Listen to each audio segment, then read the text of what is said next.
There we go. There we go. Finally. All right. All right. Sorry, it was I was having some issues there for a second, but we're good now. We're good now. We are back. We are good now.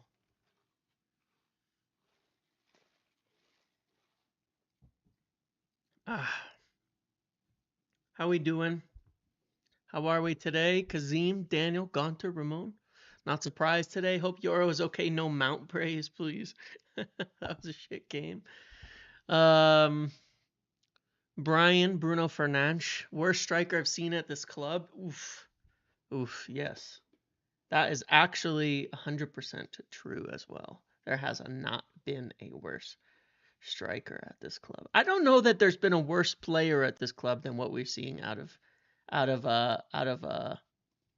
Hoyland recently. Genuinely, I do not know that there is a worse player we've seen at United in terms of the performances right now.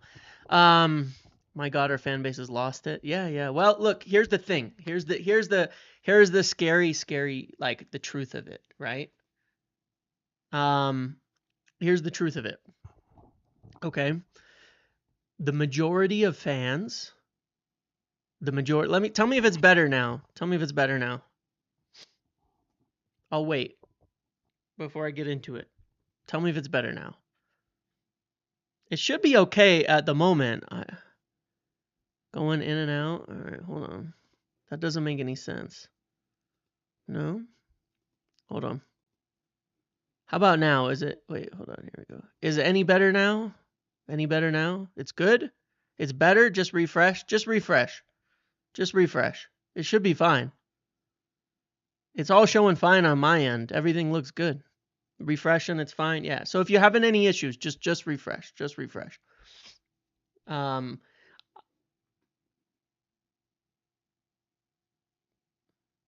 on the viewer side. It's on the viewer side. Okay. Cool. Yeah. Well, when I first joined the stream, I was having issues. I was having issues with the upload, so it probably just got messed up. And then yeah. Anyway, here's the truth about it, right? This is the ugly truth, right? Okay. Um, the majority of fans last year said that the FA Cup win absolved Ten Hag of the season that we had. That's the truth. The majority of fans, media, everybody absolved Ten Hag of the season that we had because we won an FA Cup. That is the truth. That is what happened. They said it's okay. Right? But worse than that, because fans are fans. Fans are fans. We all can make mistakes. We can all have different opinions. We can all have different views. But worse than that, the worst thing that happened is that the owners also absolved him of it. I don't give a fuck about the injury hit squad. Bullshit. He created that problem with the way that he played, and we're still paying for it this season. Not a caveat at all. Yep. Andy Mitten did a poll. Most fans wanted him to stay, to have a go under the Inos structure. Exactly. Wanted to have a chance. And that was after 400 million pounds was spent for him. And the only reason we finished in 8th and not 15th was some late goals from Scott McTominay. Quite literally. And the only reason we didn't get knocked out of the FA Cup final after blowing a 3-0 lead to Coventry, of all people, was a nose hair offside. So yeah, I'm very, very upset. How many times did we sit and listen to Ten Hag go, I won 2 trophies. It was a success. We won 2 trophies. Oh, it's a terrible accent. Two trophies, right? How many times did we hear that? How many fucking times? Now, who else heard that? Who else heard that? The players. And what message does it send to the players, to the squad, when your manager is excusing 8th, 15th? I don't give a fuck what the position is. It's Manchester United. 8th and 15th are no different. Yeah. You know? What does it tell them? And when the owners then say, you know what, it's okay. It's okay. You're going to stay. We're not going to replace you, actually. We'll give you a chance. They all said, the ownership then said, this is okay. This is okay. This is acceptable. They said it to the fans, and they said it to the team. And they said it to the players. That's why Amorim is pissed off. That's why he's making the comments he's making, because they're doing it. They're the ones on the pitch. How long until you aren't blaming Ten Hag? How about 2 more years? Because that's how long he got to rip and destroy and build the worst squad in United's history. 2.5 years. No, not move on from Ten Hag. He signed every one of these players, bar Patrick Dorgu. Don't be ridiculous. He built this team. You can't criticize this team and say, forget Ten Hag. You can't. That's so stupid. That's like you go buy a car. You go buy a car from Ford, okay? And they put this car together. And then you take it to the dealership and you replace the steering wheel. And then the car breaks down on the road and you say, don't talk about the automaker. Don't talk about Ford. The car's gone. It's not our fault the car broke down. Nothing to do with us. Like, don't be stupid. You guys don't have Ford over there, so call it whoever you want. Volvo, Audi, it doesn't matter. They built it. It's the same thing, just because we got a new steering wheel. We were the second most successful club after City. Correct, exactly. And we spent £600 million under him. And that is the attitude that was brought. That was the attitude that was brought. Yeah, Ten Hag led the recruitment, absolutely. But it doesn't matter. That's why I said it's the ownership as well. It's the ownership as well, of course. Because they decided, you have Ford, okay. Yeah, they decided to sack him. And then they did it. They decided that the league was not excused by a cup run. They decided that. Fiestas are everywhere. Oh, cool. Okay. They decided that. And that's the mentality that goes through the club. This isn't all on Ten Hag. It's not all on Ten Hag. Are you listening? Did you hear the other whole, 2/3 of it? But that's literally what his comments are about today. Ruben Amorim's. Look, I sat on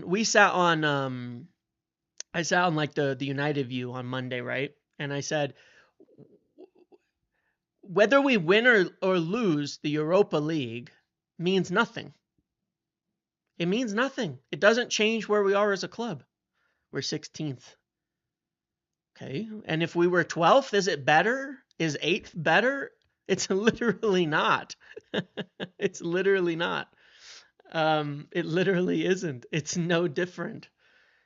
It's United. We finish 8th every season. Are people going to go, it's okay, it's all good now? No, because it's not. 8th isn't good enough. 16th isn't good enough. 15th isn't good enough. 12th isn't good enough. Fans wrote letters when we finished in 8th. You lowered the standards. Don't project. I didn't. So one thing I got right probably in the last year.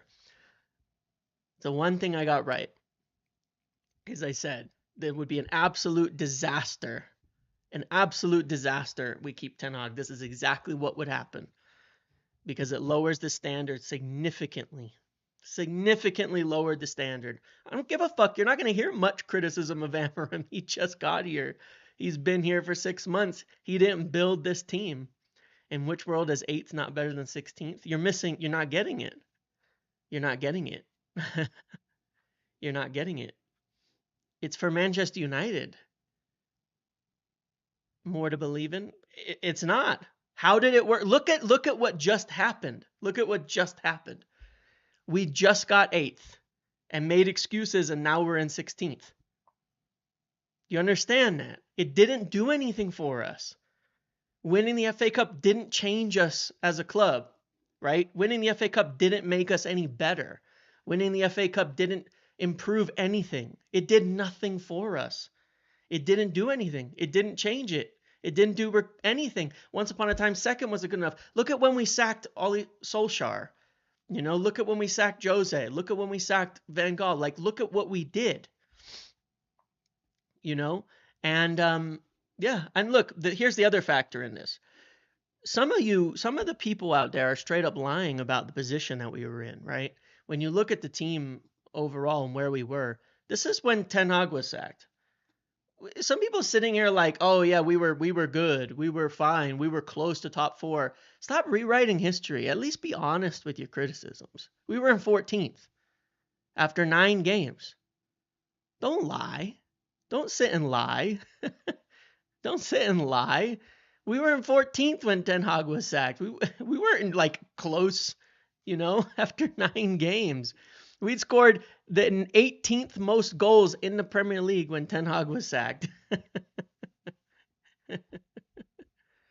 You know, give me a break. You guys just make shit up. People just make things up. They just say shit. You know, to justify things that are no bearing on reality. Not only that, we had 3 draws in the Europa League at that time. 20, Porto, and 1 other against shit teams. We were bad everywhere. We didn't even have the cups. We didn't even have good cup performances. I think everyone thought Ten Hag was rubbish, but no. The thing is that the bulk of the projection is the bulk of the criticism comes from that projection. He left 27 league games ago. Because he built the squad. It's his team. It's literally his team. It's the same season. It's the same season. It's crazy. You know? How many points were we off? We were 7 points off top 4 after only 9 games. And here's the thing. You realize that means after 36 games, guess how many points off top 4 you should be? If you were 7 after 9. How many? How many? We can all do the math. What's 9 times 4? Yep. 36 divided by 4 is, divided by 9, it's 4. And what's 7 times 4?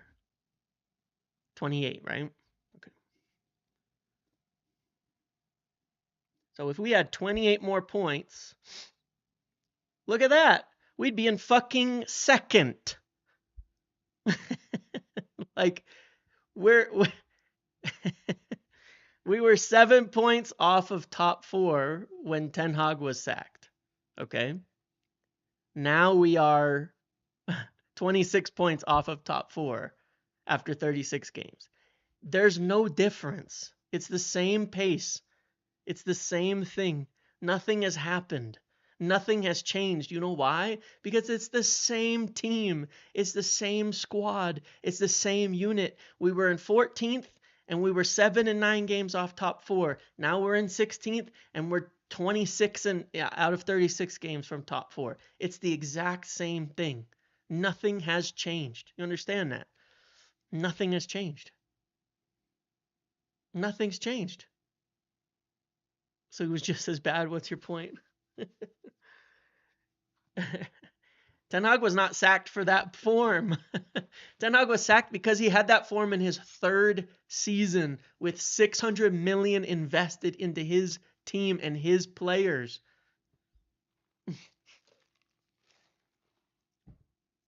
You understand that? You got to differentiate those things. Managers don't improve players like that. It's not how it works. They're brought in for different jobs, different rules, different things like that. Forget what fans say at the end of the day, you guys. That's literally what I said, Splash. Ineos are responsible. That's exactly what I said at the start of this. It's exactly what's in my thumbnail title. It says the ownership is responsible for this shit mentality that we have. Right? Because they accepted it. You want to see? You want to look at the quotes again? Here, let's look at the quotes again. Here we go. This is the mentality that was accepted by this fan base. No, I shouldn't blame the fans. The fans aren't the problem.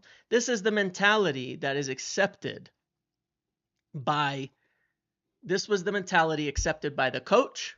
This was the mentality that was then accepted by the players. And this is the mentality that was accepted by the ownership. Despite finishing 8th in the Premier League and losing 2 of United's first 3 games this season, Ten Hag launched into a staunch defense of his record at Old Trafford.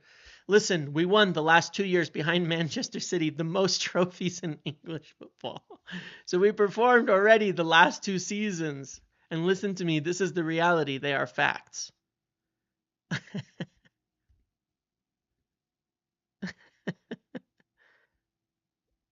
This is what we accepted into the team. This is what was apparently okay. You know, this is what was apparently okay. Oh, no, I will rant a beer. But the thing is, Phil mostly actually agrees with this, to be fair. Amarim wants a lot of these players gone. Yeah, he purged Sporting, exactly. He's already purged plenty of them, you know? He's already purged some that he didn't want to fit with, you know?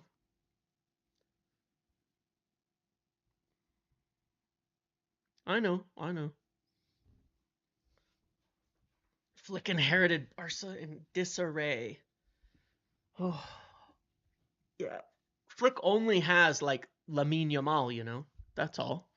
He's only got Lamine Yamal, Lewandowski, De Jong, Pedri. He's only got in disarray with the 3 best young players in football. What a fucking travesty for Hansi Flick to have been loaded with the disarray of Barcelona with Pedri and with Yamal. What a crime. Poor Hansi Flick.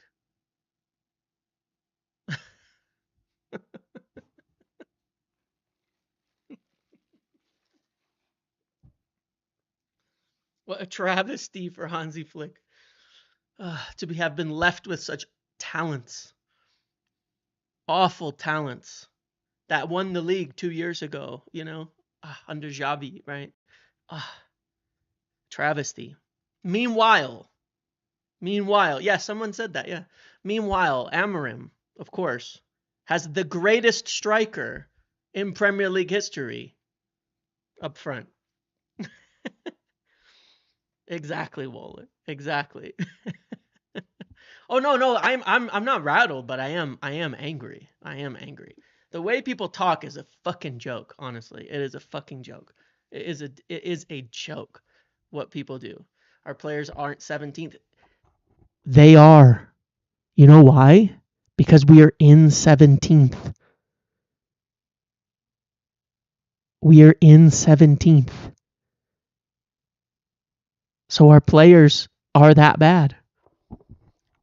Our front line is 19th in the Premier League in goals. Do you understand that? 19th.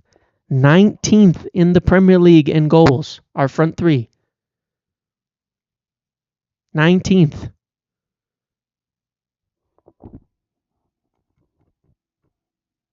Yeah, we're only 15th. We're only 15th. Excuse me. It's not that bad. It's not that bad. Amarim's got to be ruthless this summer at Sporting. In his first summer, he got rid of everyone. 16th. What is it? Okay. Yeah. How did Ten Hag finish 8th? Oh my God. See, if you start praising 8th, then that is the problem. Like, you got to understand that, because we actually did outperform our numbers last year pretty dramatically, which is wild.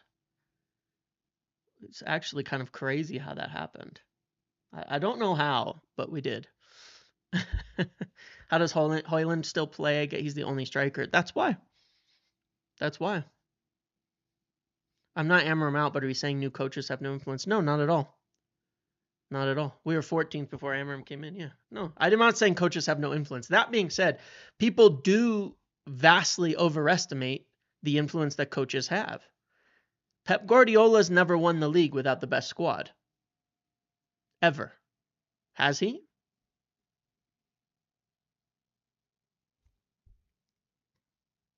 Has Pep Guardiola ever won the league without the best squad? No. Squad building is more important than coaching. It always has been. It always has been. We talked about this like literally last week. What Sir Alex did so well was building the squads. He actually left a lot of the coaching to other people, right? Now, he's also managed to squeeze a lot out of a little at times. But we built squads under Sir Alex time and time again. And that's what he got the most out of, was building the best teams and building teams and fitting them together, to be fair, as well, is an important part of that. But it was building them. The reason is Arne Slot like a savant? Do we really think that Arne Slot is like this insane manager on another planet to anybody else? I don't think so. I've watched Liverpool plenty this year. They're not even as good as they were under Jurgen Klopp for most of the time. However, they built a squad that was very good. And then it moved directly into Arne Slot, and it was easy for him to take it over. He didn't have to do shit with this team. He got, they built a good team that is going to stand the test of time now, and it has. That's why Trent is going to go to Madrid and, all of that. That just so happened to have lucked into, at the same time, Mo Salah going on one of the best seasons of all time. It's like, compare.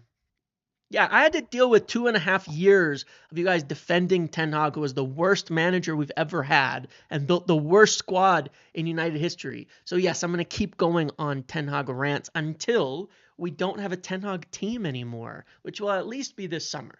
And then after the summer, then I will pass on responsibility to Ruben Amorim, because I will feel he's had enough time, and that Ineos has had enough time, and that they've put together a team that at least has more of the parts that they want, that it should be getting better results. That's the truth of it.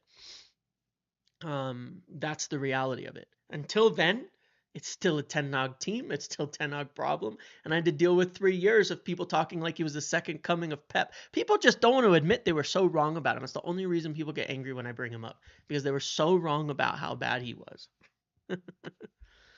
Yeah, Slot inherited a PL and Champions winning squad. Exactly. Totally correct.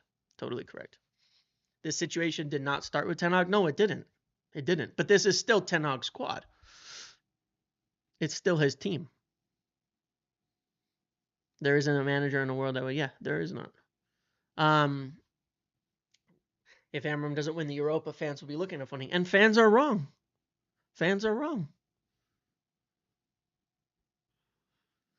If building is Simix, thanks for the donation, buddy. If building is more important, then can we afford to build on a budget instead of going after the best available strikers or other positions even?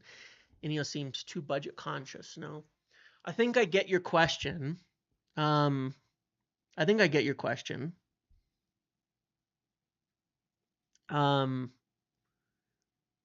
have to build on a budget. Because we have a budget, but they're making do with what we have, right? Like, it is tough though, because you need to, if you have to build on a budget, then you have to get more value out of your money. That being said, our budget, even on a budget, is probably in the top 4 budgets in the Premier League, if you know what I mean. So like, we just have to get at least equal value for our money, however it's spent, than other clubs around us. Like you get clubs like, I don't know, like Brighton, right, who get a lot more value for their money on a budget. big clubs tend to actually get a lower value for money on their budget, right? Because they can't take as many risks, so you don't get as much of like the little rewards to big rewards, right? Um, but yeah, we have to. They are budget conscious, but it is more PSR conscious. But they do have the budget to spend 100 million, and even that, even without Europe and without other sales, even that is still enough that we should be doing better. You know, that we should be doing better.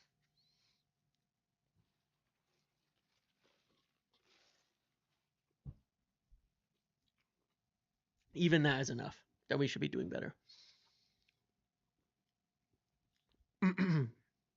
Can you show up the understat view for last season? I can, and it's fine. People know it, and they they know it.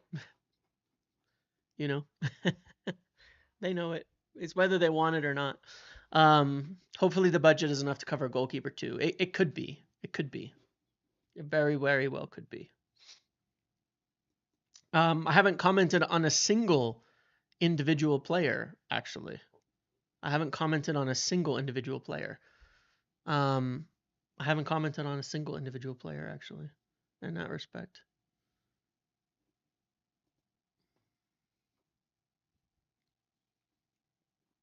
Because that's pointless.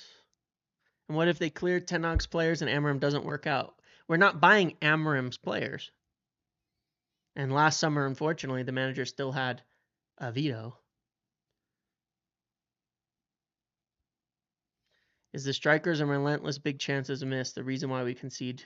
I mean, it happens many times. It happens many times. We don't score and then we go and concede at the other end. We're not going to buy Amarin's players. We won't. We haven't. Yeah. We won't and we haven't.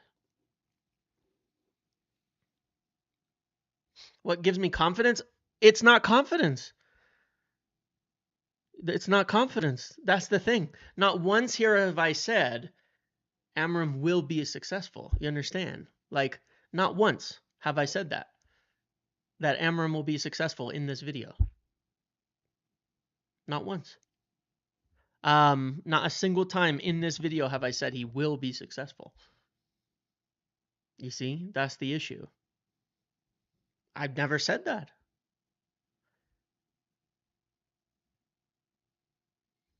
Now you guys are getting obnoxious with that, honestly. This is just more of you projecting. You don't like a player, so then you're going to try to pin everything on him.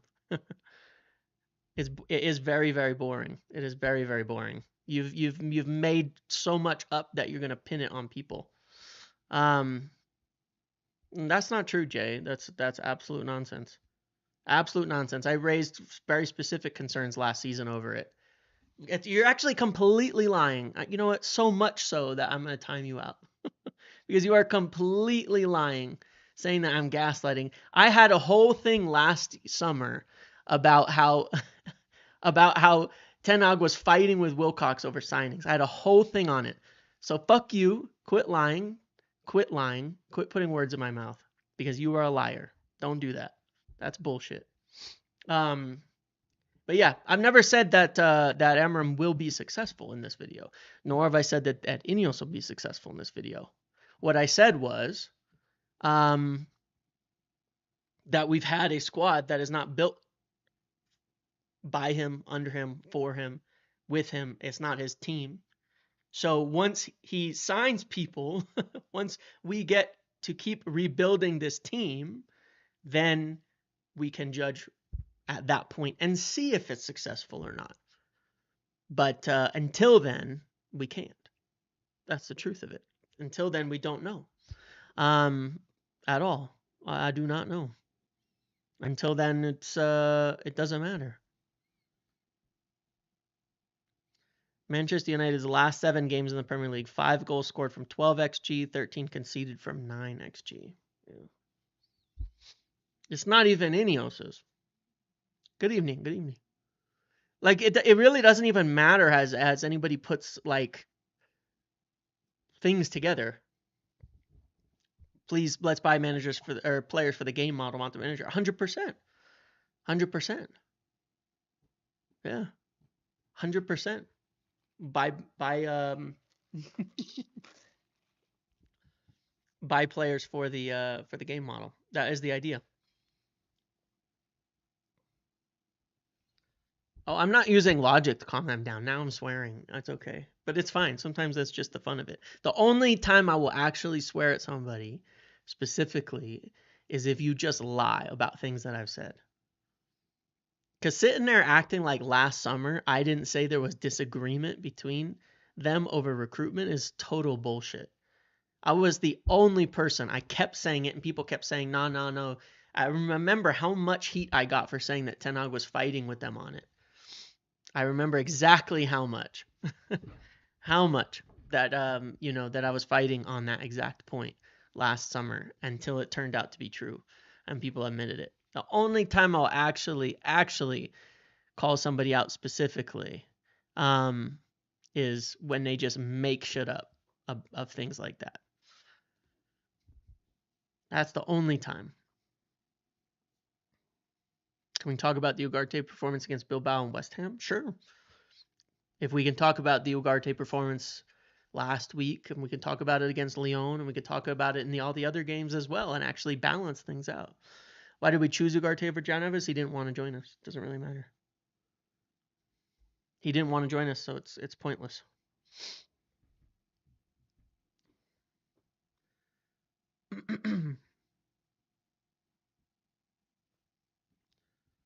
Wolves were already playing a 3-4-2-1 under O'Neill. Correct.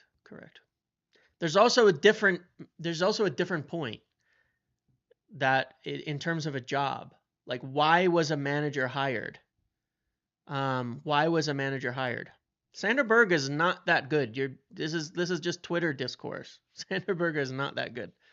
People are just making it up. People are just making things up with that. Sander Berge is a good player. I liked him, and that's fine. He's okay.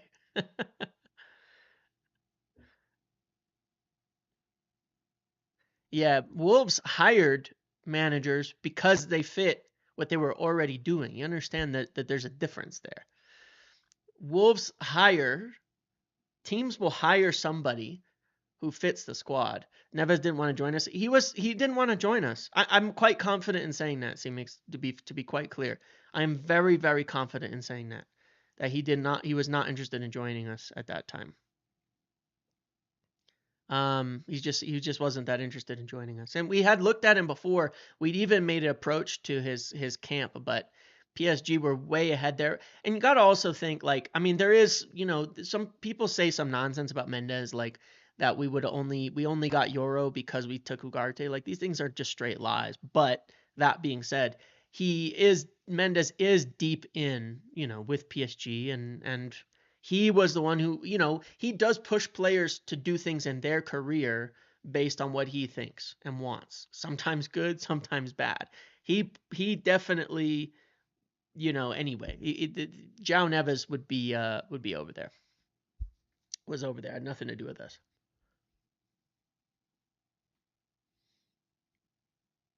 Yeah, Wolves already like I said, the difference is there are clubs that hire managers to fit the squad, right? They say, "Hey, we have a team here. This is what it's doing.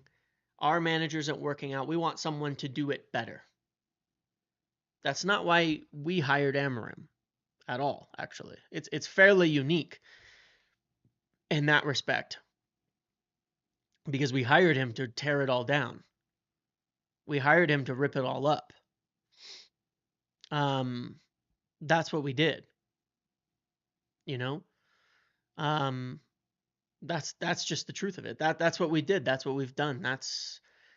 It's incomparable, to hiring somebody on the basis of like how they did, how some other club hired someone and did better. West Ham getting Potter such a bad fit for their players. Yeah.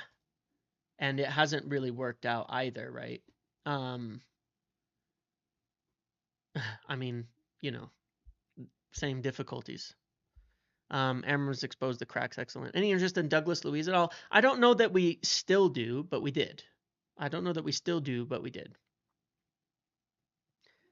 Given that role of Amram, what are the expectations next season? I wouldn't put a hard line on it, but like I said earlier, I didn't say he would be successful or that it was going to work in this video. He has to do better next season. You know what I mean? Like, he has to do better next season. It's not at all a Ten Hag 2.0 situation, not even the slightest. He can survive a bad run. He has to do better, though.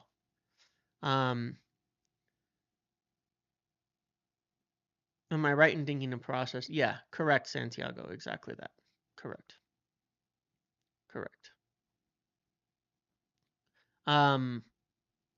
It's not the same. Yeah, he said he has to be replaced in his presser early if he starts the season like last. Look, every manager is under pressure at any point in time to get results. That's just true of football. Every manager is under pressure. Top 5 has to be achieved. How do you know when you're going to be in top 5? Like, let's put it this way. What if we didn't sign anybody? He hasn't underperformed in the league. He joined mid-season. He hasn't underperformed in the league. I agree with you to see my errors and thinking the FA Cup meant something. No, not at all. It's the opposite. It's the same. The point here, Jelko, I get it. I appreciate your perspective on it. The point here is that it's the same team. We're in 16th because the team was this bad last year. That's the thing people aren't getting. This, like, if you watch us last year, that's why I laugh about the 8th thing. Like, it made a difference. We were just as bad, if not worse, last season. That is the actual truth, performance-wise. We were just as bad, if not worse, on a performance level. We were. We literally were. It's the same team. It's the same players. It was run by the same coach in preseason and the same thing. Our performances last year were just as bad, if not worse, than this season. But we did get bailed out by some goals. And we can't buy any goals this season in the Premier League, right? It was made worse by selling our second best scorer in summer. Yes and no. I mean, yes, you are correct in that respect. If we had McTominay, would we score more goals right now? Maybe. Probably. But I don't know. Because you lose out on some other things. The stats had us this bad last season. Exactly. We're not objectively worse now, though. Last season, you forget, we literally conceded more shots than fucking Derby. You remember that? Like, that's the truth. We conceded more shots than Derby. The worst relegated team ever. We were worse than them in certain areas of the team. That is the truth. McTominay papered over the cracks. Absolutely. So maybe we'd score a few more goals. It doesn't change anything. We concede more. Yeah, it doesn't change what we are, who we are, where we were. If you're telling me, well, that's the point, Daniel. I agree. That's what I'm saying. Like, so just because McTominay scored a few more goals, it's better? No, it's the same team. It's the same situation. It's the same problem. As always, we're the same team as we were last year. So I don't, I'm surprised it's as bad as it is. With sales of Anthony, Rashford, Sancho, maybe Garnacho, maybe Rasmussen, sell-ons from Greenwood, Caceres. Alvaro. Okay, yeah. Shouldn't we have enough for 250? Yeah, with the sales you're talking about, at least, man, at least, C-Mix. Yeah, absolutely, at least. With 100 million and Rasmus isn't going to give us too much in there, but yeah, at least, yeah. Yeah, absolutely correct. No, I mean, it's very minimalistic to say 17th is worse than 8th. It is, but I said performance. If you watch the games themselves, it's really not worse. It's about the same. It's probably better in a little bit. It's probably better in a little bit. Like you can't tell me you watched last season and you watch these games and we actually think we're worse. A lot of the games, like take the West Ham game we just watched. We conceded basically a couple bad mistakes, right? They were mistakes. Like let's look at something for a moment here, okay? How many times do we concede and it's someone made a fuck up? Just like an error, like Ugarte on the second goal today. Most of our goals we concede. You see something like that. We didn't face 100, 23 shots and concede 2 or 3 goals. You know? We conceded like 2 and we concede 2 goals. It sucks. On the alternative, we've created more than the other teams in practically every single game. But we don't score any goals. I mean, do you see the performances today? Do you see them? Defensively, we're far better. Correct. It just doesn't happen, We get punished more. There's a reason for that too, Degsy. You're totally correct. The reason for that too is because we don't sit in the box with 10 men behind the ball and play on the counter. That's the truth of it. We box defended like crazy last year. We had like under Ten Hag's whole tenure, we had like one of the lowest lines in the league, you know what I mean? But but we box defend like crazy. Last year. We don't do that now.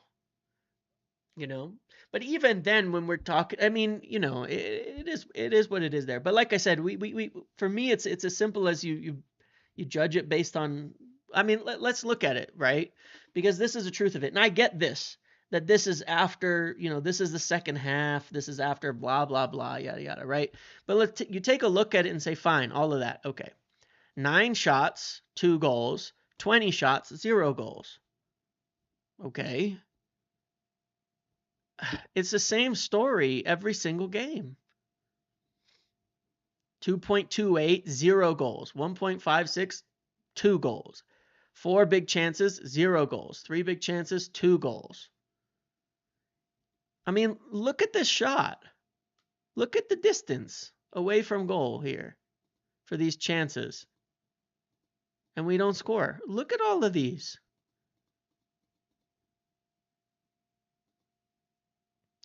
They have them, but they score them. When they get chances in that close, they score every time practically. It's crazy. It looks terrible, but it happens every fucking game. It really does.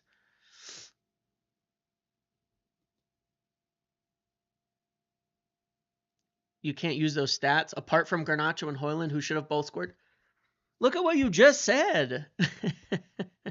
We should look at what you just said. Apart from those 2 goals we should have scored, we didn't deserve nothing. So, isn't that what I just said? Isn't that what I just said? Apart from the 2 goals we should have scored, we didn't. We got beat by Brentford, to be fair. But every single game, Bruno is saying it, Ruben is saying it. We're creating chances, but we're not scoring goals.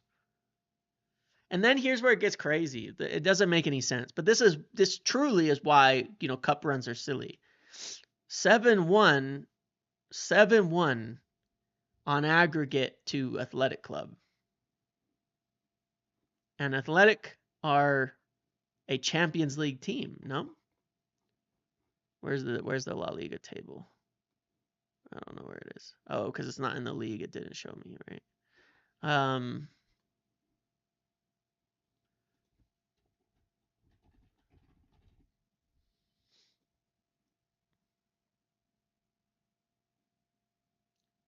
Teams in Europe. I know. I mean, look, this is a Champions League team, and we beat them 7-1. All right. Well, on aggregate. But it doesn't particularly matter in that respect. But look at their record. Like, I don't know. Doesn't mean we're good at all. It's just that's football, man. It's sometimes it's random. I wouldn't say Athletic Club is it, but they are literally a Champions League team. You can't say to the media our attackers are shit. Yeah. It's because other teams are MLS standards. But the fact of the matter is the Premier League is fuck all difference between 6th and 17th. Oh my God, someone else who just throws the word gaslighting. We were literally horrific against Bilbao. Literally horrific against Bilbao until the red card in the first leg. Literally horrific. I mean, aside from that, we went up 1 goal and the red card was preventing a second goal. So we would have been up 2-0. But we were literally horrific.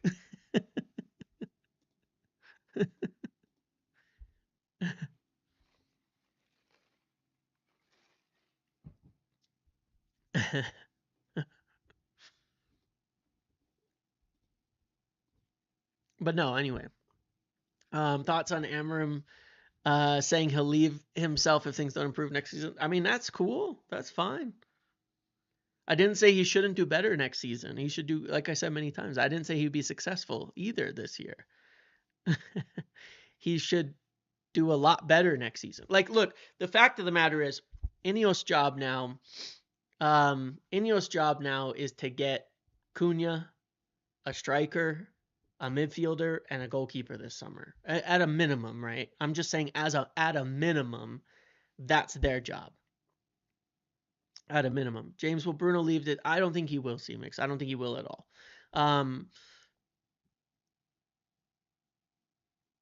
At a minimum, that's what Ineos has to do for us. Right? Then, if given that, we have to do a lot better. We have to perform better. You know? Then of course we have to do better. You know? Like that's what we've got to do. Then we've got to perform better. Yeah.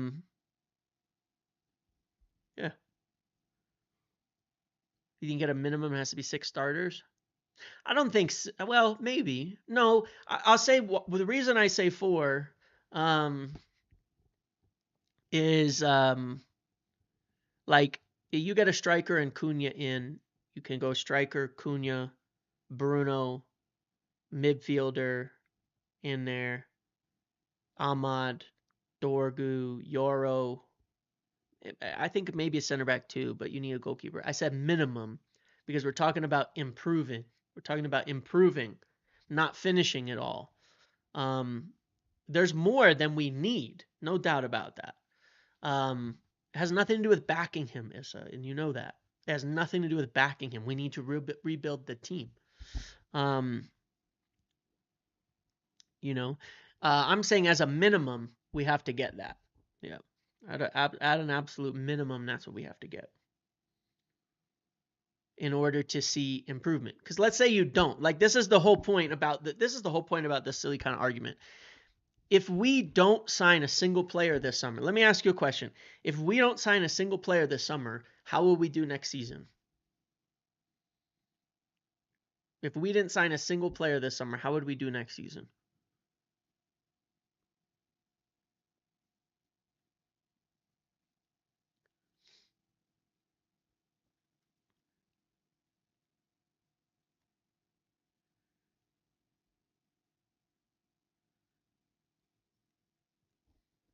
#12? Relegated? Really bad? Relegation? Relegation? Worse than this season? 12 to 15th? 10th? 15th again? If we don't sign a single player, we're fucked. 11th? Relegate? Probably the same. Yeah. Probably the same. So then it's not the manager. At least this. You can't judge the manager at this point in time. You can criticize all you want. It's all good. But yeah, you could sack him. It would have nothing to do with him, though. Like, it would have nothing to do with him. If we didn't sign anybody, why would you sack the manager? But that's where we are this season. A little better. I agree with you, C-Mix. I actually think we would do a little bit better. But, yeah. Why would we? You know, why would you sack the manager if you didn't sign him any players? It's how could we expect that? Exactly. Yeah, exactly. What's the point? There is no point. There's no point in any of it. But that's the issue, right? The reason I fight back against it is because there's plenty of people who are criticizing, but there's a lot of people who are very, very thinly veiled, already just want the manager out. And a lot of that is projection. A lot of that is projection on their own misjudgments of things. With the prior managers and things like that. No one's saying it. No, there are a lot of people saying that, Splash. There are a lot of people saying that. There are a lot of people saying that. See, look at he doesn't deserve the money. Why would I back him? That's great. So then he doesn't deserve the money, so let's just not sign players. That would be great. That would be so good. um, we were looking at the players exactly, but it happens every single time, right? You say, "Oh, these players, man, they're frauds." Listen, we gotta sack the manager, but we can't forget that these players have cost them. And then 6 months later, the players are still there, and you're going, "Wait, it's the manager." With short-term memories, what manager is gonna come in and fix it? Nobody. There's nobody. There's nobody. The same people just think Ten Hag deserved all that money. One thing that goes unnoticed, the fitness and physicality baseline for an entire season is set during preseason. Also very, very correct. Also very, very correct.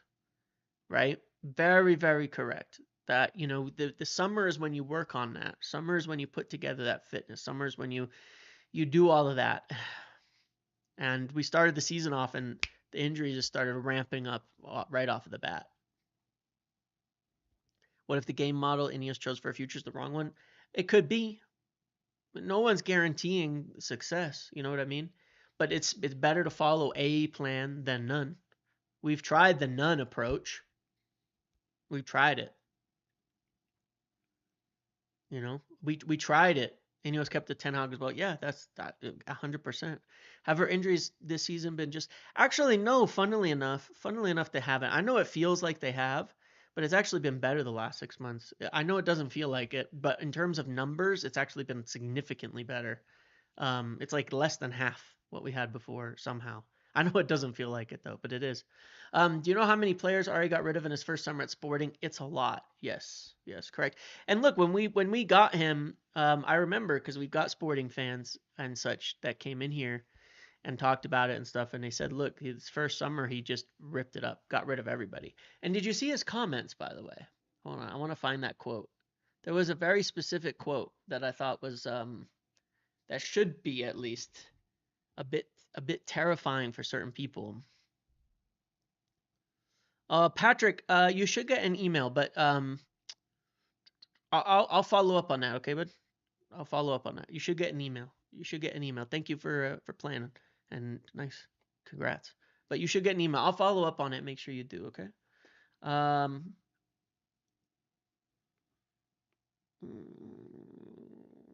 Where was the quote? I don't know if anybody saw it, but there was one that was like something about like we have to be brave in summer. You know what I'm saying? Something like that. Yeah. There it is. Yeah, thank you. Fabrizio did just post it. Thank you. It's this one in particular.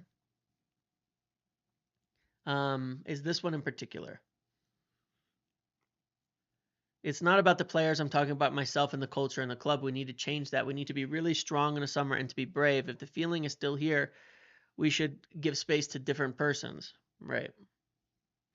So, obviously, he's always going to take it onto himself to make mistakes, right?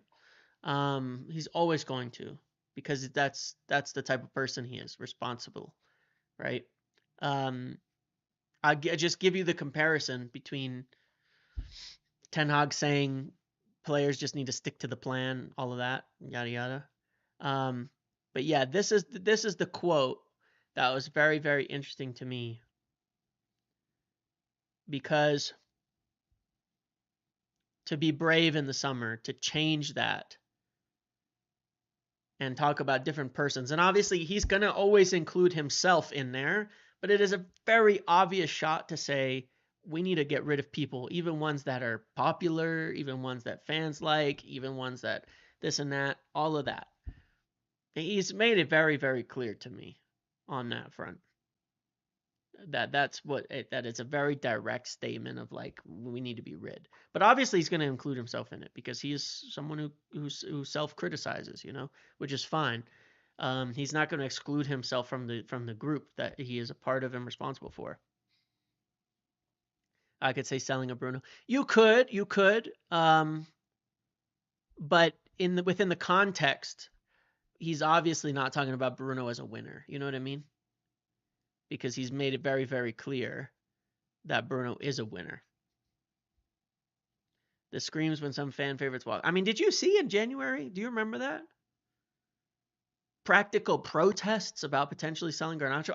I'm still bringing it up. I know people give me a hard time about the Garnacho thing, but like people were freaking out about, oh my God, we might sell Garnacho at that time for 50 million or something.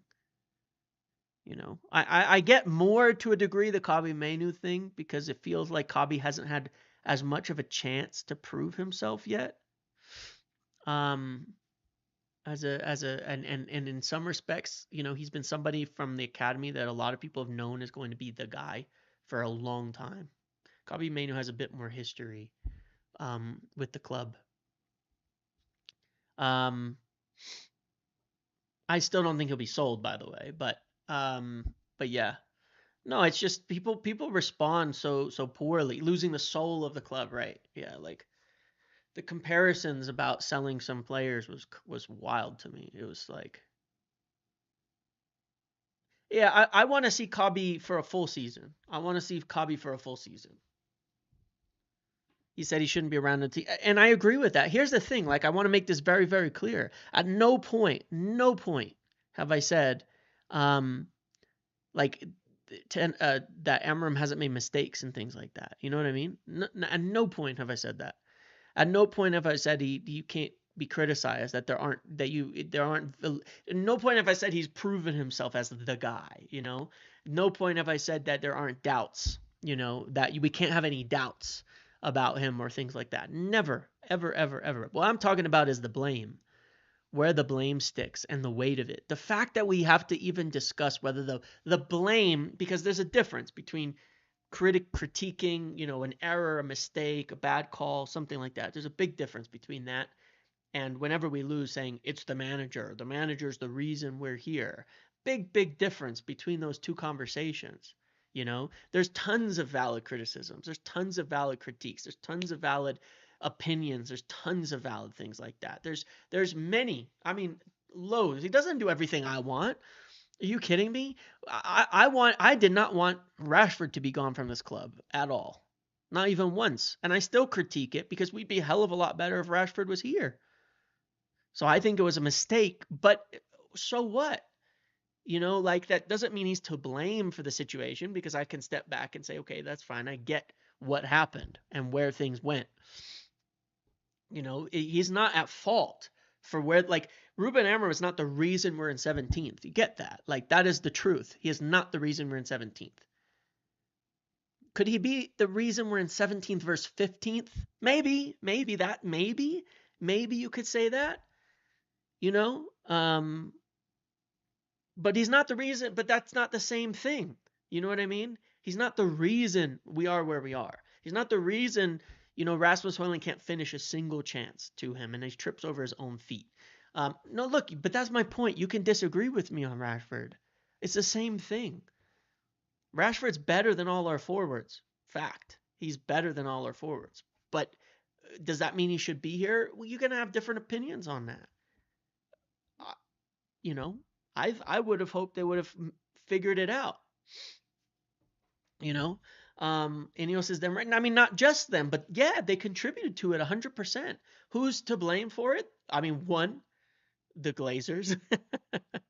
They built this team, this club. They ran it this way for so long, you know, that it turned to shit. Yeah, aside from Ahmad, correct. Yeah. Then the people they appointed who built the current squad, including Murtaugh, Richard Arnold, and Eric Ten Hag.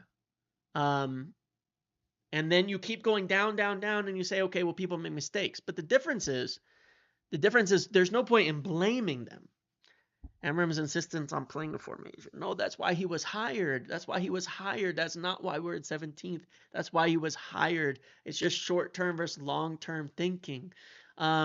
It's why he was hired. It's not an insistence. He was hired to bring a system because we've never done it before. It's just, that's why it's a pointless discussion, because we're trying to blame for things that are not there to be blamed for. There doesn't have to be someone to be blamed. 16th fair. We don't have to blame somebody. Like, not everything requires, I'll give you the example. Okay. I don't know how many of you in here have kids. Anybody in here have kids? Tell me if you do, if you have kids.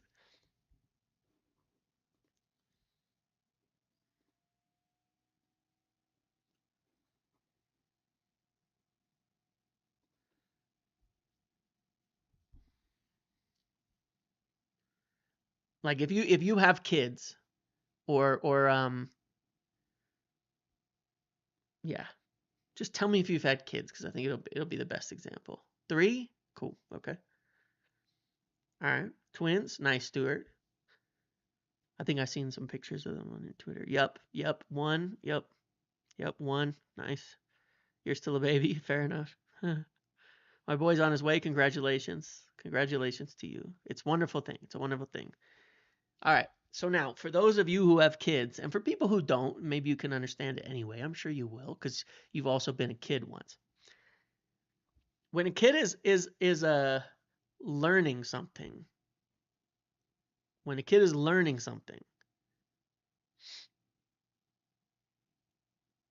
do they make mistakes? When you are learning something, do you make mistakes? When you're new to something, do you make errors? Do you fuck up? When kids are growing up, they're going to make so many mistakes all the time, constantly.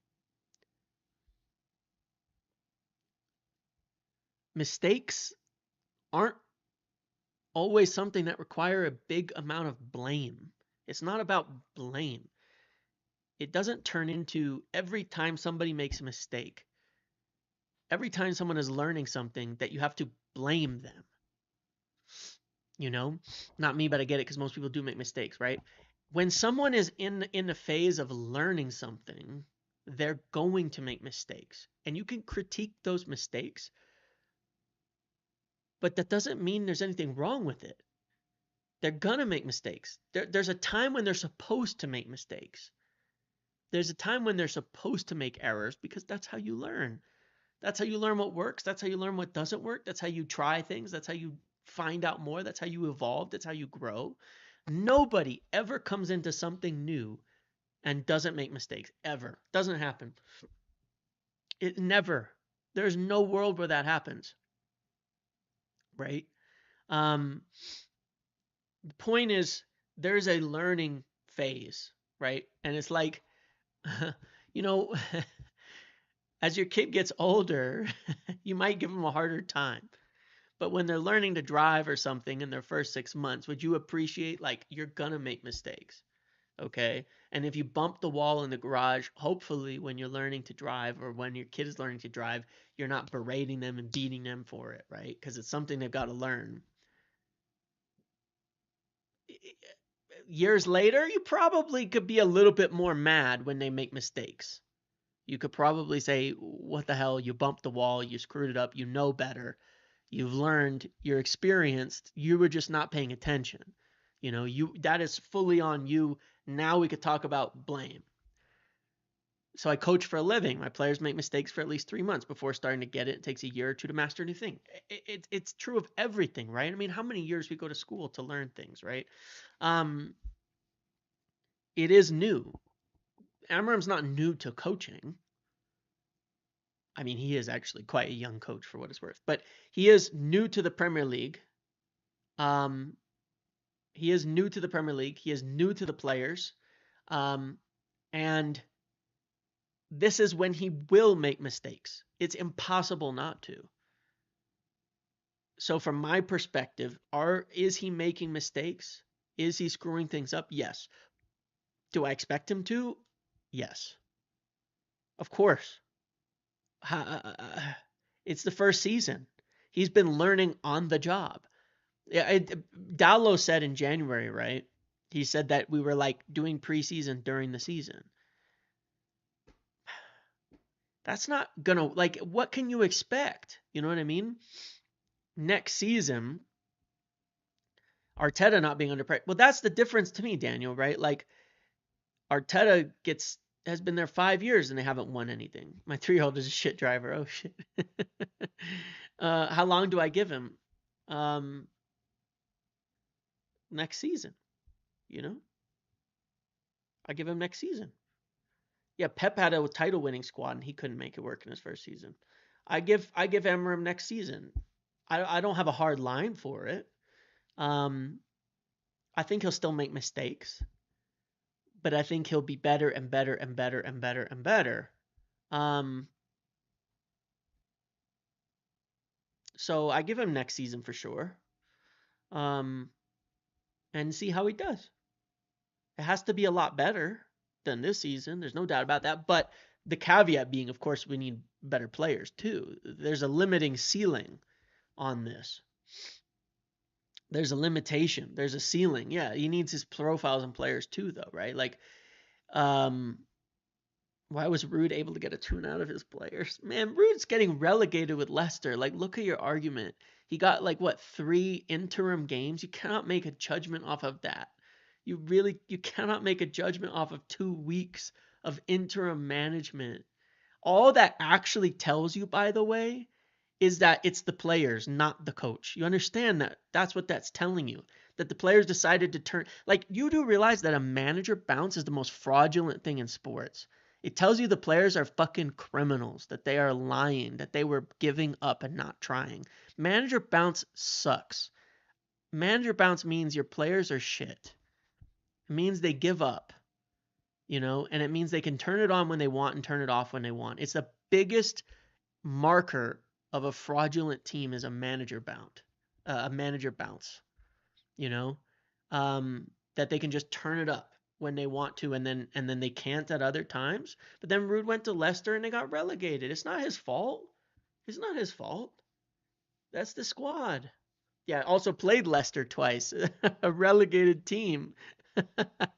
He played a relegated team 2 times, So it's like there's context to this type of thing, It's not always a player's fault. Look, yeah, it is true that you could make some changes and maybe do a little bit better. But no, manager bounce is overblown anyway. Like when Solskjaer came in, let's talk about Solskjaer. Solskjaer came in, we got a huge bounce. Biggest one we've ever seen, right? Huge. How did that season end? Right? 4-0 Everton. Most of these players won't be here anymore. You remember that? We didn't learn anything. We ended the season exactly where we started when Solskjaer came in. Exactly the same position in the table. We ended it with disastrous league games where Solskjaer said, a lot of these players won't be here anymore. Yeah, and he went on an 8-game winless run, exactly. And that's what he said. So what did that bounce do for us? Nothing. We didn't learn anything. We didn't get anything. Yeah, look at Glasner at Palace now, yeah. Yeah. Sometimes the manager can be the one bringing negative vibes. That is true. That is true. But that also, that's actually the right example there of the Ollie one, because the players had been like, it was getting really toxic between Jose Mourinho, and the players. You know what I mean? And then he left, and they bounced, but they fell right back down. They fell right back down. Most of these players will be here next season. So no, because there's good players in the team, but it is really poorly constructed at the same time. You know, there's a fit over. It's like there's always the like for a long time, we've had good players. Um, we've had good players and a bad team, and that is possible. You can have good players on a bad team. I mean, look at some of the players we've had over the years, from Pogba to, you know, we had times like where we had like Pogba and Bruno and, you know, people and people at the same time and a firing Martial and Rashford and, you know, and Greenwood and like we've had at times. I mean, we got Varane, we got Sancho, we got Ronaldo, like Solskjaer's third season, right? We had a lot of good players, but it was not a good team. And that's a big part of the problem. Sometimes it doesn't take quite as much as it looks like, but that remains to be seen, you know. Cavani changed my life. You know, and that's the craziest thing. Like I sincerely do believe the other belief that I have that is completely separate to anything to do with the manager at any time is that um a number 9 like and it's so stupid. Goals win you games. Goals win you games at the end of the day, right? You know, you can look at the Champions League and say whatever you want. At the end of the day, goals win you games. Arsenal and Arteta can sit there and say he has control. They got this, they've got that, they've got better. You know, they're better. All of that. But they don't score, so you're shit. You don't win the league, you don't win the Champions League because goals win you games. Goals are everything. You know, PSG were fine with sitting in and just scoring goals. Letting some goal scorers go score goals, you know? Being pragmatic in that respect sometimes. Just let your guys go score. I don't know what to say. Like that's sometimes that's all you got to do. We don't have anybody we can do that. Ahmad sometimes, you know what I mean? But he's been out for months now.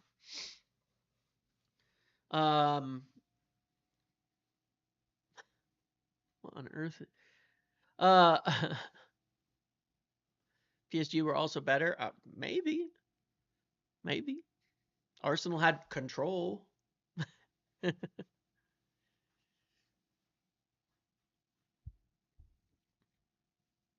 You know, your spine should always be the best players. Yeah, I would agree.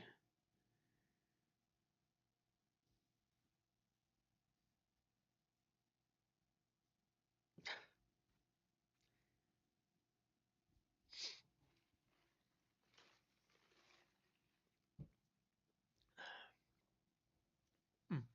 But yeah, like I say, it has nothing to do with like a guarantee of success. You know, um, nothing in the slightest. Even um, it's pretty much just like so what. there's no there's no you think if the final goes bad, Ineos gets sacked? Nope. You realize we're in this mess because they made a decision based off of one game last season. That is again the reason why they literally kept a manager off of a final last year, and what did it do for us? Nothing. It ruined another season, a waste of time. They're not gonna make a decision off of one final. It's meaningless. Doesn't change where we are as a club. I said before, Ahmad does not. No, he's fine playing right wing back. He's doing it all the time. He's been doing it since he came in.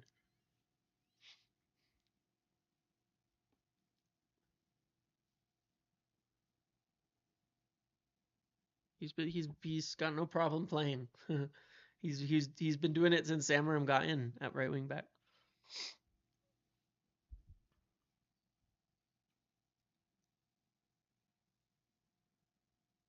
If it continues in the next season, he'll be gone. I mean, sure. But it doesn't matter how you look at him based on the Europa League final splash.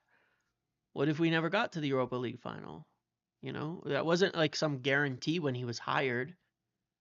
They weren't expecting it when he was hired. Look, when you sack a manager mid-season, when you're in 13th, after your worst season ever, now you're having a worse season and you make a manager change mid-season, what are your actual expectations? The only reason you even have hope of a Europa League final is because we have performed well. So, like, it doesn't make sense to punish the guy for performing better than expected, but then getting your hopes up and then letting him down. You know, it doesn't really make any sense. Like, that doesn't make sense. That's the part that doesn't add up. Like, 4 points off fourth when he joined. Oh my God.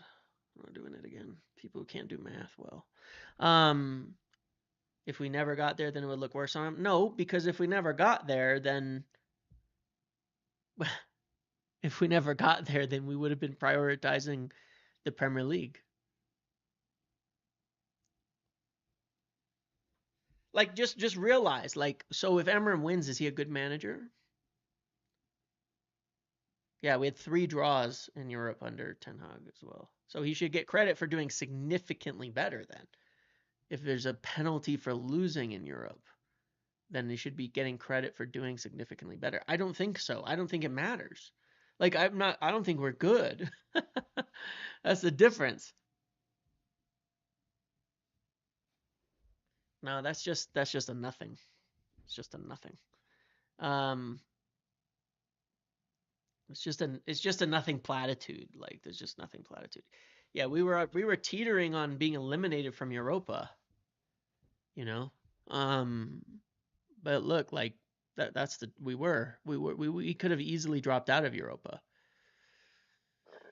Players not wanting to get injured that know they will start in the final and some knowing that they won't start are sulking. Well, that's true too, GC, and it's one of the things that goes under the radar, and it's actually a little bit hard to blame players for this aspect of it, but it's a problem.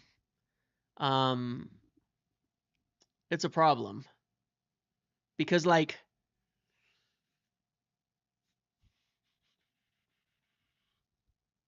let's say you're there in that team and you know we have a big game upcoming, and then you see Lenny Oro goes down with injury. Well, does every player give you 5% less? You know, does every player give you 5% less? Probably. You know, and that oftentimes is enough to ruin the game when every player starts giving you 5% less because they're thinking about that final, thinking about, okay, I don't want to get that injury. You know, I don't want to pick that up. You know, that's a problem. That's hard to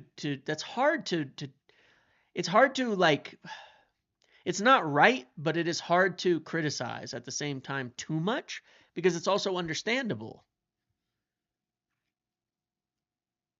I don't know how to judge on that, right? Because it's like, you know, the game like today was crap. Do I think that every player gave 100% in that game? No. Can I understand why some of the players didn't give 100% in that game? Yes. I don't like it, but I understand it. So, you know, are we better with champs or without Re-Amram? Better because of the money. We need the money. We need the money. We need the money. We need the money. Period. Like, I think we'd be better. I think I don't ever think we're as far off as we believe. So, but we also definitely need the money. I mean, if there wasn't much more money, then I would be I'd have to think about it a little bit more. No, I don't think they were. I think if you watch the first half, there's a lot of really slow stuff, a lot of just, I don't know, tackles a little less intense. You know, 5% is hard to notice, but it makes a big difference in the aggregate. Why not just punt? To who? It's not like they just can't play games for 2 weeks. But look, to a degree, I wish you could. Like, I wish you could go into the game and say, we're not trying. We're on the beat. We're just looking at Europe. We're not even going to try. We're just going to avoid injuries. I wish you could just say it to some degree.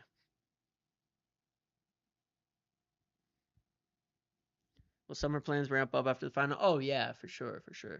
Pool, peak age for position players. In turn, PSG the same with one player at peak age for position. Strikers are 26 before hitting peak, not 20. I agree, and that's why I think we desperately need attackers at the right age that are proven. That's why I like Cunha a lot as an idea. That's why I like Mbumo a lot as an idea. Because I think they bring you that right off the bat, and it's necessary to get that kind of experience in there. It is necessary.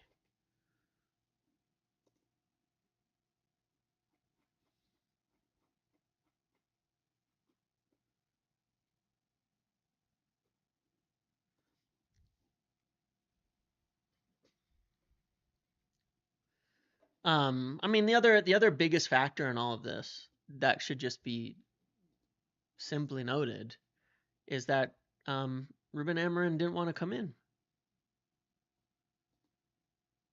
midseason. He didn't want to come in midseason because he knew, like, he left a team that was firing, that was his team, that was undefeated in Europe, that had just beaten City in the Champions League, that was top of the table, and he didn't want to join. So,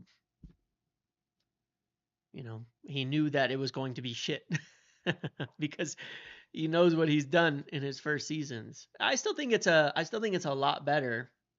I still think it's a lot better that he joined now, no matter how bad it's been, than in summer, because he's gotten to learn who's real and who isn't.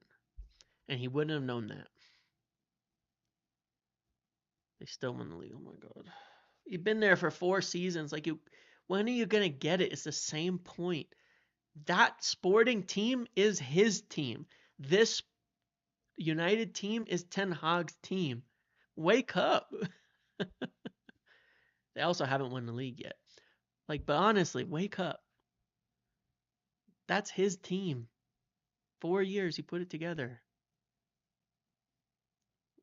It should win the title. That's the point. It happens over a long period of time, not one season. Don't you see it? The fact that they could continue on to win the title, but they're close, is evidence that it has more to do with the long term of a manager building and putting things together. And it's the same goes for being bad. It's the exact same in the reverse. Once you have that. So, but yeah, I still think it's better. He knows who's not going to be here. He knows who he can trust. He knows who he can't trust. And that matters. Maybe it was better for all involved. I don't think so. The rest of the season with Ten Hag would have been disastrous, honestly. That's dodgy logic, because doesn't the Doff who's at City get that credit? Yeah, with Pep. It's not like you don't give Pep that credit, too. It's together. It's a partnership. It's together. They have to do it together. It's both for sure. It's together. It's him and Viana. Although I think he got there before Hugo Viana, to be fair. But yeah, it's together because they build the squad together. They lay it in the way we play, how we set up, how we do all of that, and it makes for continuity. But it is together. It's not like Pep doesn't deserve any credit for building City in his with the best sporting director in the world. Just like you can give praise to PSG building their team right now. You're still giving credit to Enrique, aren't you? It's both. It's together. If Ten Hag had stayed, we would lose Ahmad. It would be a lot worse. Trust me on that. Probably have nobody with any legs left by the end of the season. But it's also pointless. It's like we're at least 6 months into learning what Amram wants. So that's 6 months of progress that we've gained on next season for the players who will still be here. And we'll see. Nope, that's not why he was signed. United is a very unique situation. It's the first time a big club going through a real genuine rebuild with a change in ownership. I mean, you'd have to go back to some very complicated times to find that. So to find similar examples of that. If you want to look at it, I mean, to a degree, Arsenal, not really though. Maybe Liverpool, a long time ago. It's hard to say. It's very I don't think he's lost it with United fans. I think he's lost it with people online, but there's a lot of people who it just doesn't matter. It's not about back five. It's a pointless distinction. Most teams play the same in and out of possession or in possession shapes and things anyway. All right, I'm going to end it there and head off with the rest of my day. I've got a lot tomorrow. I just got back from traveling.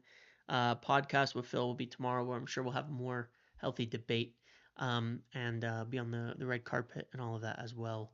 So it'll be fun. But enjoy the rest of your day, everybody. Have a good one. Yeah, thanks for hanging out. Either way, thanks for the discussion. Thanks for relaxing. Thanks for chatting. Thanks for being here. Appreciate you all. And I will see you all later. Have a good one, everybody.